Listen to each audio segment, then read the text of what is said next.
Why, hello, it is I, Chris Brogan, here with the news, doing it live for Tuesday, the 5th of September, 2017. How the heck are you doing?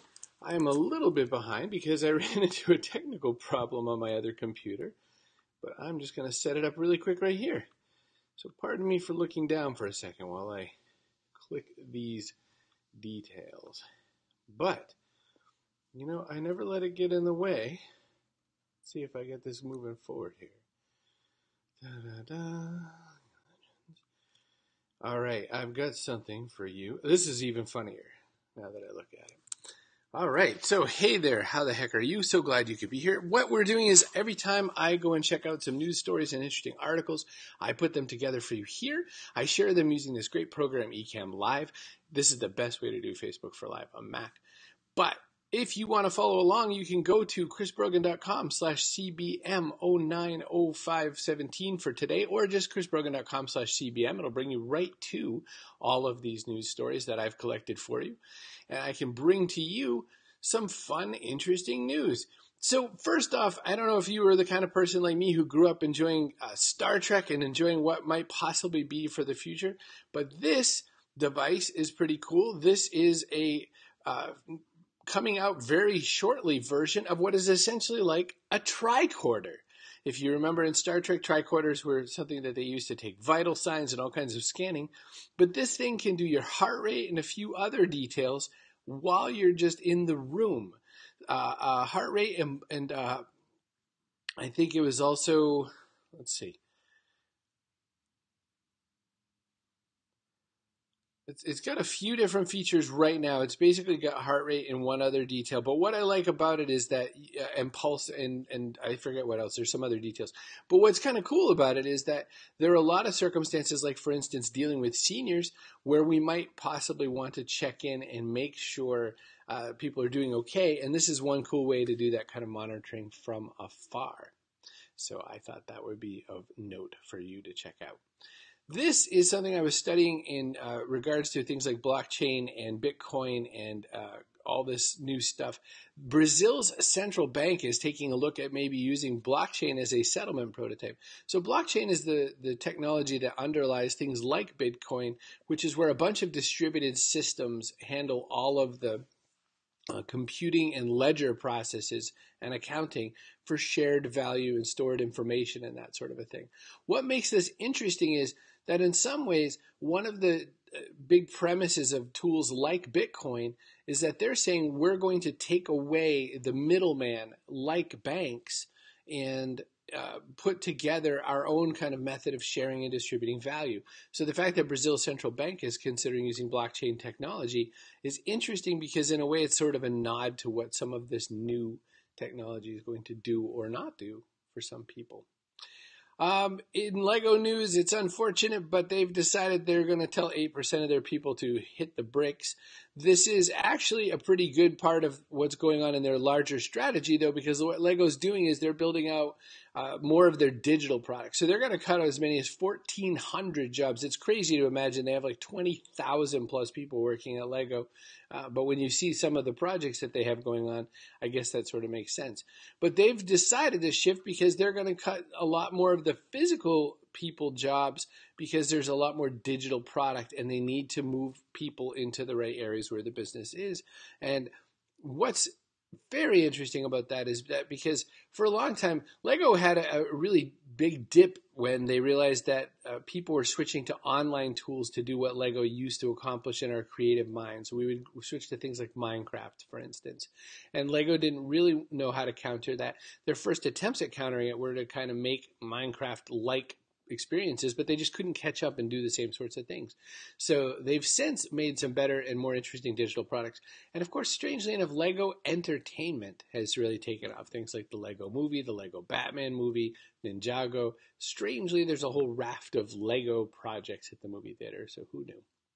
What do we ask Google and other search engines for help with the most? Well, according to this chart at Flowing Data, we ask them how to tie a tie. The other interesting questions we ask them are, how do you draw a rose? How do you get rid of bed bugs and fruit flies? How to tie a bow tie, because maybe you're Scott Monty.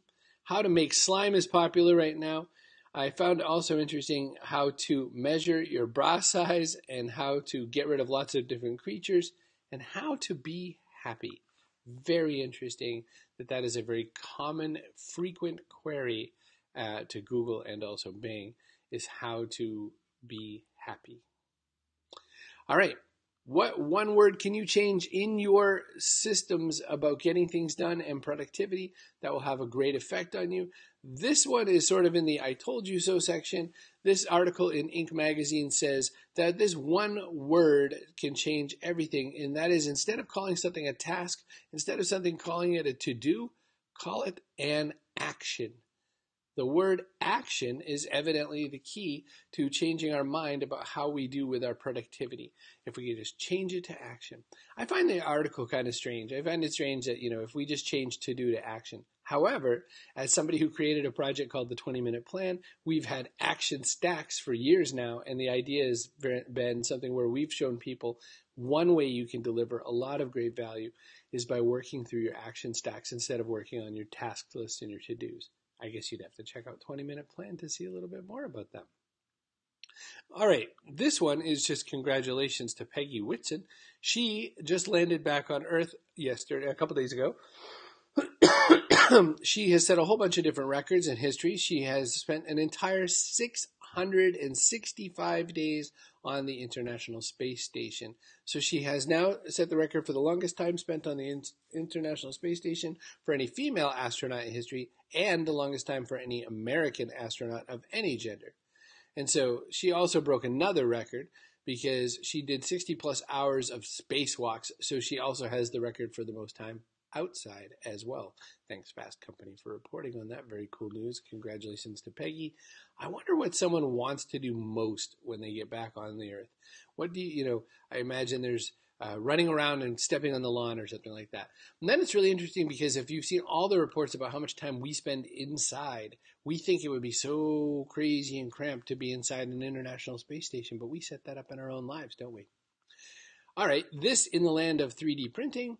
Using 3D printers to tackle Gaza's medical shortages. Al Jazeera English, I think it's called, reports on this. The fact that there's a lot of 3D printer work going on right now to create things like stethoscopes and other areas. Hi, Tanya. Happy birthday most recently, Tanya, by the way. Happy birthday to you. Pretty cool idea because the trouble of getting certain supplies to certain areas gets a little crazy. And so it's a very good thing to see that there's this opportunity at hand to bring these kinds of things to bear. All right, I'm going to show you a little quick tiny snippet of some cosplay. This is on a fan page for a Chinese group of people. You know that I have this thing about cosplay. Let's see if I can get to the button easily. This and then this. And I'm going to skip ahead just a tiny bit. So this is a whole bunch of cosplayers who like the League of Legends cosplay.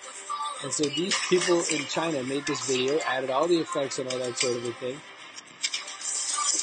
And what's impressive about it is a lot of times in cosplay, people just show off their costumes. This one, of course, has a tiny bit of a plot going to it and a lot of effects added to it. So, in a way, what's interesting to me is just that fandom just continues to spend a lot more creative energy to deliver on what people's fan appreciation is of all these things. So you can watch the whole thing. The links are in the show notes. You can go to chrisbrogan.com/cbm to check that out. Oh, no, there I am.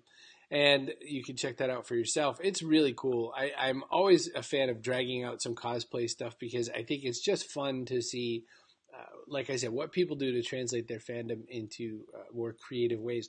And the fact that this is just done for fun and love, I mean, who wouldn't want to create something that other people want to emulate in some way like that value?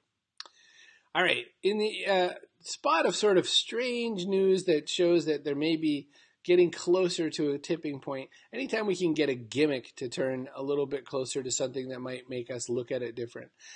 No beer goggles required. What an easy headline, GeekWire. Brewer turns to AR technology in their label to set itself apart in a crowded market. All right, so this is a brewing company decided that they wanted to make an augmented reality version of their beer label. On the surface, this is pretty silly, but what I wanted to show you is that once you scan this label, the opportunity to then translate this into a moving picture with audible and all kinds of other effects added. So you can hear the water coming down the waterfall, you see something drop into the water, and then all kinds of other effects show up. It's not in and of itself an especially amazing thing, but what I want to point out to you is the fact that with this comes sort of a signal that there's some more of this kind of technology pushing forward. We're going to have more intrusive in some way or another people coming forward and saying, hey, I need your attention, so I'm going to augment reality for you to look at it. At some point, we might all be wearing AR goggles all the time. So I think it's worth checking out. This very last story, this is the last story of the article of the news show for today. This one, I just put it in because it's funny. So this is some company who makes a desk called the Altwork Station. It was originally inspired by one of the co-founders. A desk that is basically, you can set it up that you can lay down and decide you want to lay down and do your work in bed. So it's a big desk that goes from standing all the way to fully reclined as if you are still in bed. And to be really honest, the only reason I wanted to share that story with you is because a lot of times I do my work while I'm still laying down in my bed. Because why not? I don't have to sit at a desk if I don't want to. I can lay on my back and tilt my laptop up at the sky. And so there. All right. This has been Chris Brogan's The News at Chris Brogan Media. So you can go to chrisbrogan.com/CBM to check all this stuff out. So glad anytime you come by. Thanks for taking a look at it. There's also all kinds of old versions of this. You can also swing by youtube.com/chrisbrogan and watch some of those. Hey, thanks so much for your time. We will catch you later. Who's we? I will catch you later. Talk to you very soon.